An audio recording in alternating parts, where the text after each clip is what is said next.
Congratulations to Crystal Palace for winning the Community Shield 2025. As a Liverpool fan, obviously I'm disappointed in the result, but let's look at the game in totality and how kind of these teams will be looking going into the season. First half, obviously, a lot went through Florian Wirtz in the first 10, 15 minutes, right? He creates the goal, passes the ball to Ekitike, edge of the box, and the way Ekitike took the ball, controlled it, and slotted it into the corner, that's a finish that we're not seeing from, no disrespect, but we wouldn't have seen that from Darwin Nunez, right? We wouldn't have seen that touch and control, swivel.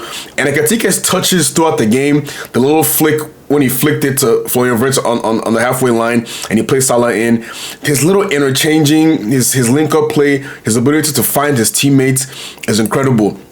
So that gave us the 1-0 lead. And then Virgil van Dijk, who I think it's really a toss-up between who had the worst game, Salah or Van Dijk, because both of them were terrible today.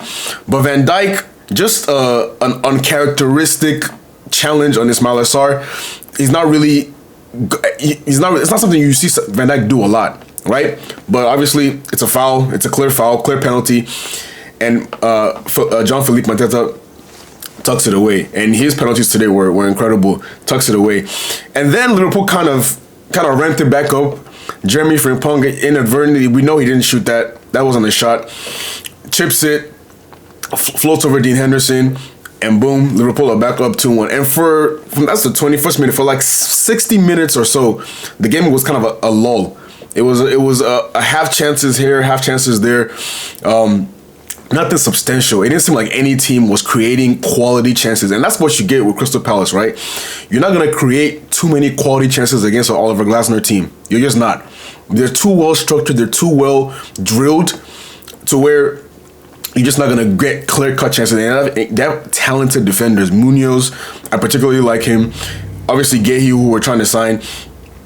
And Tyreek Mitchell, who every time he plays Salah seems to have a good game. So they have a very good defense, and Dean Henderson is a guy that can make saves when it matters the most. So you're not going to create big chances against Crystal Palace on a consistent basis. And then the game kind of petering out, seemed like it's not going anywhere. Crystal Palace pushing. Adam Warren plays a ball in, and I don't know why Van Dijk steps up. I think we saw today the Kirkesh, Van Dijk, Konate, Frimpong backline. There's going to be some adjusting period, right? They don't have the folk. Just because you have Van Dijk, who's so solid and so strong and so, such a leader, doesn't mean automatically that Kirkesh and Frimpong and everybody around him will just perform as well, right? So that's something that we have to kind of look at moving on towards the season as the season progresses. Plays him in, and Ismail Assar, I felt like Alisson usually on a 1v1 comes out a little bit earlier, closes the space, doesn't give the attacker enough time or room to make a decision. Kind of like what he did with Mateta for the first goal when they got the penalty, closing down like that. He didn't really do that. He came out a little late, and it gave Ismail Assar, who for the 2025 has had a great second half of the season. He's had a great 8 months basically. He's really starting to live up to his potential that we saw at Watford. Plays it in, and Ismail Assar just finishes the chance. And that was kind of Liverpool had Ekitike's header when Kirkers crossed the ball in. Florian Wirtz, who at the edge of the box really should have done better with his chance. Salah penalty spot, first time finish. So there were some chances there, here and there as a left-footed shot, but there weren't any clear this is a big chance missed, really. From either side, so it was kind of a cagey affair, right? Like I said, you're not going to expect to create a lot against Crystal Palace, and they don't necessarily create a lot for themselves either. But what they do very well, is when they get the ball in the midfield and they have their controllers, whether it's Hughes, whether it's Wharton on the ball, they can pick those passes to Eze, they can pick those passes to Sarr, Mateta. They have and Munoz as well, bombing down the right. They have a great balance of how to get the ball from defense into attack on a consistent basis, right? And they cannot afford to lose any one of Eze, Wharton, or Gehi. And let's see what the injury is for Gehi, but it's looking like at least one of those guys, probably Gehi, might leave this summer. But let's see how that plays out. From a Liverpool perspective, though, the backline is definitely a question, right? Kirkesh and Frimpong are great players, but in a new system, in a new, team, it's going to be difficult to integrate them consistently. So I'm interested to see if Arne Slot tries to go with more of a one new defender in the back line, until maybe the match week 10, kind of integrate them like that. Maybe play Bradley more, but he's injured. Maybe play Robertson more. But it's going to be interesting to see how the back line kind of looks, right? The midfield, obviously, Gravenberch and McAllister are the main kind of guys in the midfield. So not having either of them start the game kind of played a major role in how Liverpool looked. I think Szoboszlai had a decent game. He gave away the ball a couple of times, but we didn't have a controller in that midfield. That's something that we're going to need. We're going to need one of Gravenberch or McAllister at all times starting games, because I don't trust Curtis Jones, and I really don't trust Szoboszlai in that deeper role yet. I think it's something he has to get accustomed to. Florian Wirtz, like I said, the first 10-15 minutes, a lot went through him. He was controlling the game, his touches, his ability to find a pass when it seems like there's no pass on is incredible, right? I know SofaScore ratings look a little, but that wasn't a 6.3 or whatever they gave him. It looked better than that, right? But Ekitike was our standout player in the game. His touches, his control, his finishing. That header, I think, should have been a goal, but he still finished one of his chances that he got. So I'm impressed by Ekitike in his, I guess, competitive debut. I wasn't impressed with Gakpo, and I was definitely not impressed with Salah. Gakpo, you see a lot of what Gakpo is, right? Gakpo is more of a finishing forward, right? A guy where you put him in the box, give him chances, he finishes it. But at certain times, his linking up with Verts, linking up with Ekitike, I don't feel too confident in it, right? Something where Luis Diaz, you could trust his link up with those guys. But then if it's finishing, it's like you want to merge both players into one to get the best out of both of them. But my takeaway from this game, Salah was horrible. And Salah just last week was incredible against Bilbao. So he doesn't seem to have good games against Crystal Palace in general, right? I don't know if it's Mitchell, I don't know if it's Gehi, whatever it is. He doesn't seem to have good games against Crystal Palace in general. So I'm hoping this is just a one-off and it's not a sign of things to come. But Van Dijk and Salah today, this is probably the worst game. This is probably the worst combination of games, of performances from them that I've seen in a Liverpool jersey. And I'm not even exaggerating that. I've never seen both of them together play this bad at the same time. Salah, again, missing a penalty two times in this week, not even hitting the target, concerns me. What is going on in his head? What is he thinking? What is he feeling? Because Salah's normally a player that's calm under pressure. So I'm kind of confused and kind of concerned. When I look at our front line, people said all these things about, you're signing Wirtz, you're signing Ekitike, Liverpool going to walk the league. No. Because we saw when Ekitike and Wirtz came off, we were playing midfielders in the attack. We're playing Szoboszlai and Elliott as... So we do need more forwards. We do need more attackers, right? There was no chance Rio Ngumoa was going to come on in a game of this magnitude. I know it's a preseason game, but still, a game of this magnitude with a trophy at stake, he wasn't going to come on. So we need, dare I say, we need Isak.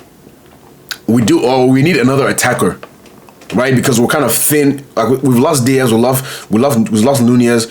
Chiesa's not trusted. He's probably going to leave. And obviously, tragically, Jota has passed away. That's 4 guys gone in the attack. And we only signed basically 1. So we need more bodies in the attack. Now, let's talk about Crystal Palace a little bit. Like I said earlier, the way they defend, the way they're structured, they're a very difficult team to break down, especially for the top sides. Top teams have a difficult time breaking down Crystal Palace because they're so strong defensively. They're so technical in the middle of the park as well, especially with Adam Wharton. And then they have those attackers that can create and score chances and finish chances off. So they're a very balanced team. It's no surprise that they won the FA Cup. Yes, obviously Man City was peppering them the entire game, but Crystal Palace is one of those teams that can deal with such pressure, that they can deal with a kind of being under the cosh for 90 minutes. They can deal with that. The manager has set them up that way, and the players have the mentality as well to deal with that. So, from a Liverpool perspective, I think this is obviously not a good result. And this is not me coping with the result. I think this is something that Arne Slot needed, right? Maybe not to lose the game, but they needed to see the gaps kind of exposed against a Premier League team. We mentioned it against, there were some instances against Milan, instances against Bilbao. He needs to see it against a Premier League team in a competitive match, right? How that back line is going to look, we need another defender. We need another defender for sure. So let's see what happens with the Gay signing. If it's Kyriakos from Wolfsburg, if it's I don't know, the guy from Parma, Leo, whatever his name is. We need somebody in, preferably two actually, because we can't trust Joe Gomez to stay fit. In the midfield, it's so difficult. I think it's because it's Crystal Palace. It's a very good side, but that midfield cannot work. Gravenberch and McAllister have to be somewhere in that midfield against a team of this nature. A team that needs to be broken down, a guy that can dictate tempo, things like that. We need those guys in the midfield there. I don't want to see Curtis Jones starting against any other team, a team other than Leeds or Burnley or a bottom team. I don't want to see him starting those games.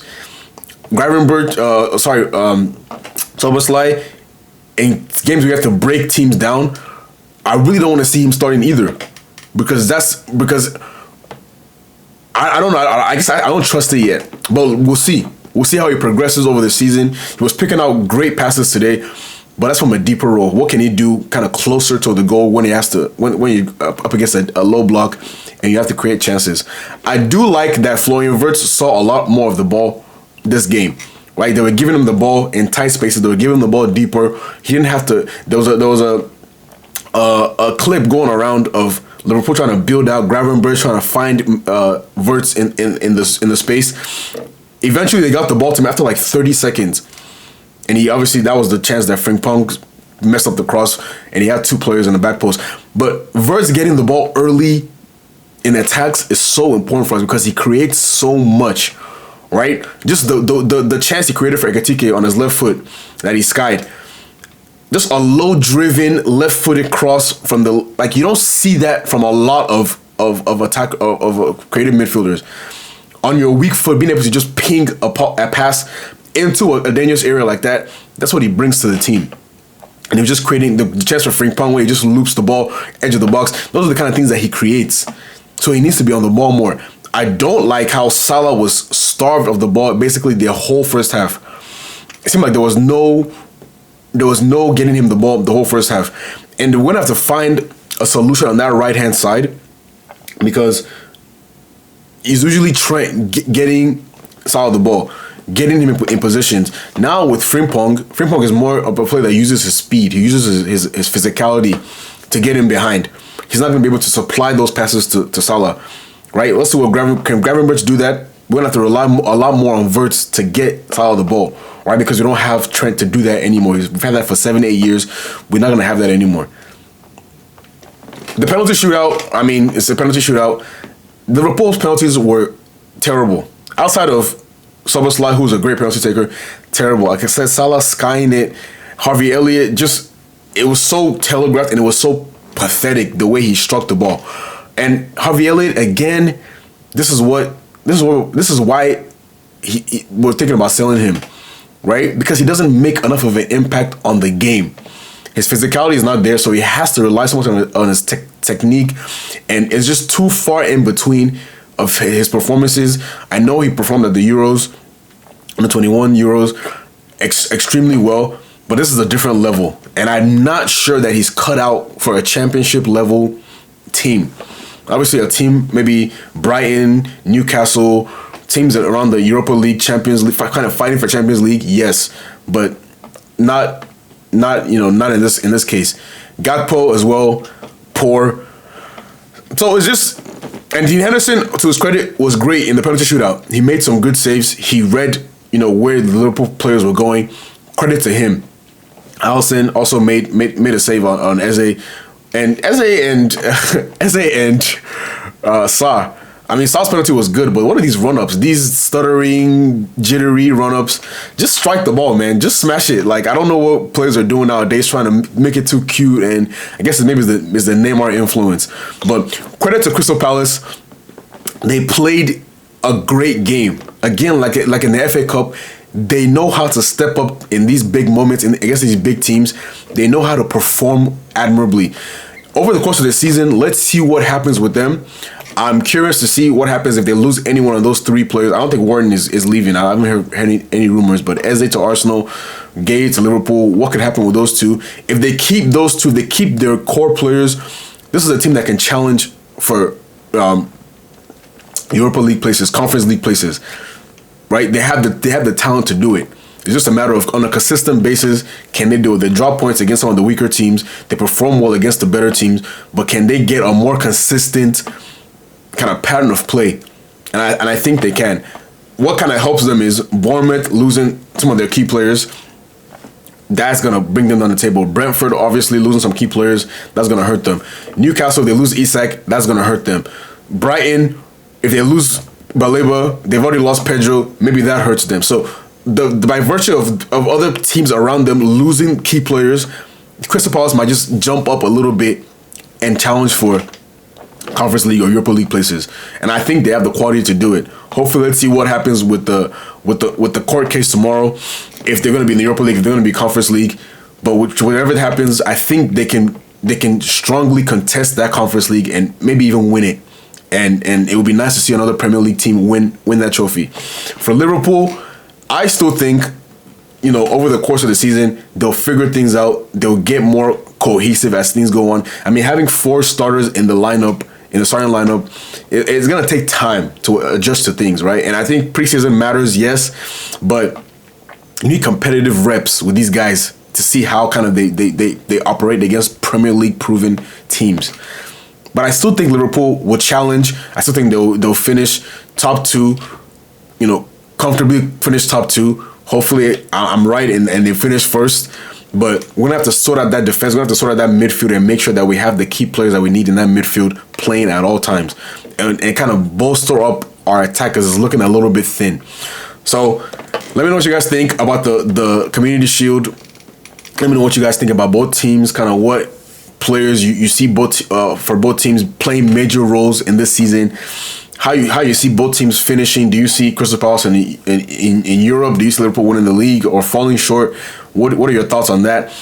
Make sure to like the video, subscribe to the channel, and I will see you guys very, very soon. Peace out.